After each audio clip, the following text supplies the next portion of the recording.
iskuulkayga abwaanad ma yihi laakiin taalbaaska waxaan isku dayaa maasada waxay oranaysaa maansa muurad wacana maaraysan noloshii malab weeye taydiye muska mid aan ku jirno macnaysan weeyaan saldhigeeda toos iyo salka aan ka gaadho sumadeeda hoos iyo saafi kugu sheegay barta aan ku noolahay baridii barbaartii boora maylaysiyo baray faysa weeyaan halkan waxaan u marayo higsi iyo buqaado iga tiira haraadka hogal roob lamoodaan kuba haybsanaya kuu bayaamin doona iskuul qiimo badan isku dara bulshada oo israacsiyo ummada isku jahaw jeeda iskuulkayga weeyaan maamul iyo mas'uul baa marti loo ahaadaa maamul iyo mas'uul baa lagu meel maraa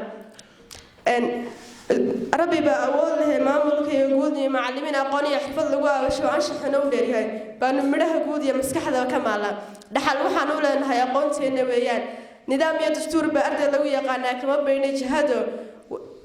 bayna jihado wanaaga iyo waafigan saafi ugu shaqeynaa magac iyo mudnaanta ummadu isku dhaaftay magac waxaan ka wadanaa soo jireen qarniyo hore oo rabbi ilaysi ugu deeqay jannadii Umar bin Khattab baan magacana wadaagnaa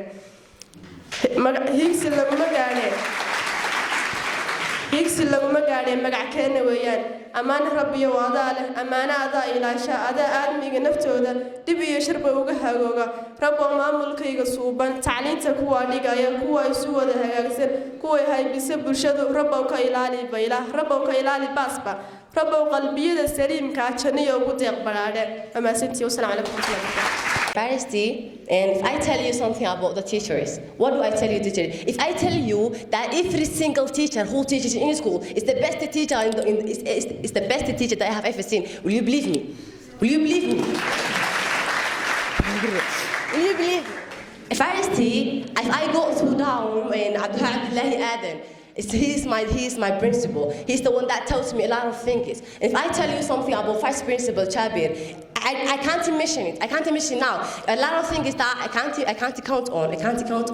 But if I tell you that, just be on your live in your mind that every single teacher who teaches this school is the best teacher I've ever seen. Wallahi, I swear. And I am honored to spend 12 years in this school. Historically from Beloved School. Firstly, let me tell you, I shall not prolong my speech because a lot of people who have many greater things to say about our Beloved School. But here a bomb. Here we learn, here we prosper. More we receive, kindness we deliver. All my school, you shall forever be my second home. Here we dream, here we fulfill our goals. Proud is what I feel, pride is what I get from being one of your students. And thank God who makes me one of your students. And thank every single teacher who is teaching it, who tell me something. Thank you for everything. I can't shorty how much I am thankful for you. This language that I am taking, I have never learned it from anywhere else. I have learned it from you. So thank you, teachers and principal and fathers. Thank you for what you are listening to me. كلمتين وهذه الكلمتين راح أشكرهم في أستاذي عبد الوهاب عبد الله آدم بوس.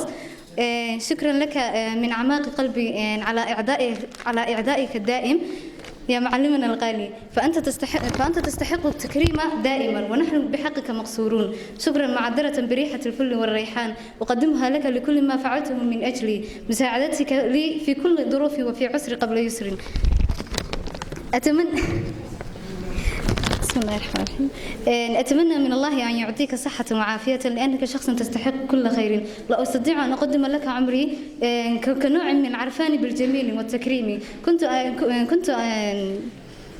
ما كنت أبخل عليك. بسم الله. ما كنت أبخل عليك به ولو لحظة إلى من ضحى من أجلي بكثير وتخلى عن سعادته في سبيل وراحتي وسعادتي. أتمنى لك كل خير أن تعترف بفضل شخص ما عليك.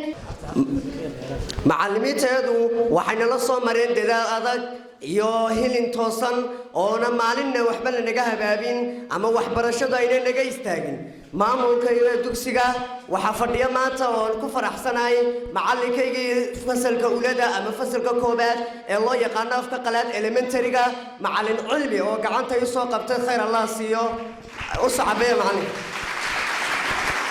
inta kadib dugsiga waxa loo qabtay sanad guuradii 20aad ee sanadkan waxana maamulaha iyo ku-xigeenkuba ayna ka fariisan toddobaadadii ugu dambeeyay sidaan anagu kula soconano gudidii sare Umarka ardayda aan kula socono hadallada iyo waxyaabaha fara badan ay noo soo gudbineen maamulku iyo waxyaabaha sida habaynta maanta guddida habaynta anaa habaynteeda waxaan lahaa guddida xafladda habaysay iyagana waxaan leenahay jazaaka allahu khayr odhan maayo waayo taariikhda xadani saxaabigu way dheer waxaan rabaa markaa inaan ka yar akhriyo in yaroo kelmad English oo ku saabsan waxa inaga naga aadan ama qaybta aan ku leenahay in aan ku dayano saxaabigaas weyn waxayna ka ahayd hay'adanay second waxaana odhanaysaa kelmaddu sida tan. The second one is our responsibility towards this. First, our school has a great name and we must protect the dignity and the honor of that name. We must imitate and behave like this great man Umar. We must differ from the other schools as he was different from the other companions of the Prophet sallallahu alaihi wasallam, and we must be different because of this name. So, as we are students, our duty is to have a good behavior, good attitude, and good manner. We must benefit the time, and we must be with the technology because this world that we live in today is a technological world. We must study something hardly and make more effort and obey our teachers as much as we can. I'm concluding my speech by just saying, don't stop learning because the life never is stop teaching. Thank you as you are listening for me, and thank you.